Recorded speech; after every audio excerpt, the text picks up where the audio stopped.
ఈరోజు ఆంధ్రప్రదేశ్ రాష్ట్రంలో పెన్షన్ల ద్వారా అవ్వాతాతలు ఎంత ఇబ్బంది పడుతున్నారో ప్రజలతో గమనించాల్సిన అవసరం ఉంది. ఎందుకంటే గత 4 సంవత్సరాల 10 నెలలు క్రమం తప్పకుండా 1వ తేదీ మన వాలంటీర్లు మన సచివాలయ సిబ్బంది మీరు ఇంటికి తీసుకువచ్చి ఆరో పెన్షన్లు ఇచ్చేవాళ్ళు.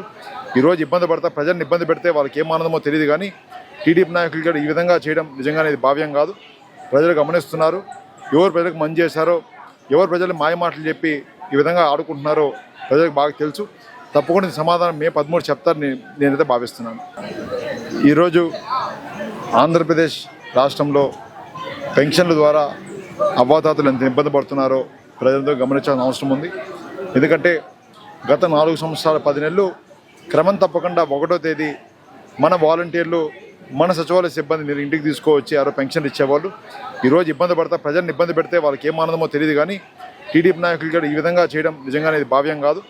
ప్రజలు గమనిస్తున్నారు. ఎవరు ప్రజలకు మంచి చేశారో, ఎవరు ప్రజలు మాయమాటలు చెప్పి ఈ విధంగా ఆడుకుంటున్నారో ప్రజలకు బాగా తెలుసు. తప్పకుండా సమాధానం మే 13 చెప్తారని నేనైతే భావిస్తున్నాను.